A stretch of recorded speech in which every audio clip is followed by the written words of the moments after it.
3 fakta penetapan tersangka Bribtu Rizka atas kematian suaminya Brigadir Esko. Kasus tewasnya Brigadir Esko, anggota Polsek Sekotong, Lombok Barat, NTB akhirnya menemukan titik terang, setelah Polda NTB menetapkan Bribtu Rizka Sintiani yang tak lain istri korban menjadi tersangka, pada Jumat, 19 September 2025. Meski kepolisian belum membeberkan motif dan modus dalam peristiwa itu, namun hal demikian menjadi angin segar untuk keluarga Brigadir Esko yang sudah menanti penetapan tersangka. Berikut 3 fakta penetapan tersangka Bribtu Rizka.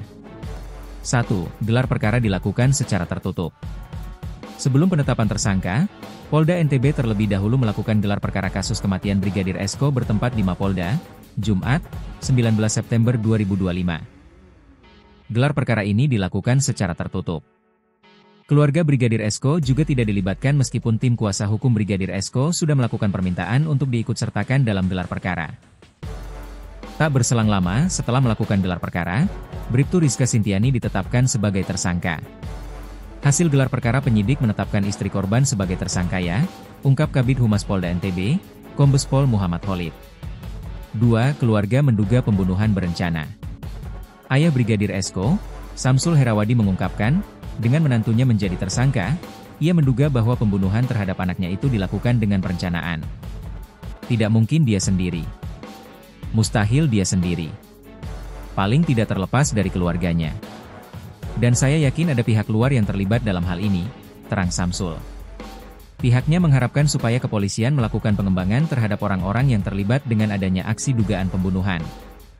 Samsul menegaskan, siapapun tersangka pembunuhan pihaknya meminta kebijaksanaan dari kepolisian untuk diadili seberat-beratnya. Kalau memang bersalah, Bribtu Rizka. Terlepas dari siapapun itu sampai-sampai saya bilang waktu itu meskipun dari keluarga, jelas Samsul.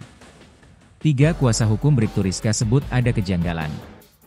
Kuasa hukum Bribtu Rizka, Rosi menilai, penetapan tersangka terhadap anggota Polres Lombok Barat itu terdapat kejanggalan terutama dalam proses penyidikan. Ada beberapa hal yang belum terang benderang, namun tiba-tiba muncul penetapan tersangka, kata Rosi saat dihubungi Tribun Lombok, Jumat, 19 September 2025.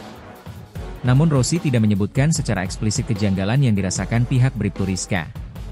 Kami belum bisa menyampaikan secara rinci ke publik, karena masih kami siapkan, kata dia. Rosi mengungkapkan, dia bersama dengan tim sedang menyiapkan langkah hukum menyikapi keputusan penyidik ini. Termasuk menguji dasar penetapan tersangka tersebut. Prinsip kami sederhana, jangan sampai ada kriminalisasi atau pengaburan fakta yang justru mengorbankan hak-hak klien saya, kata Rosi.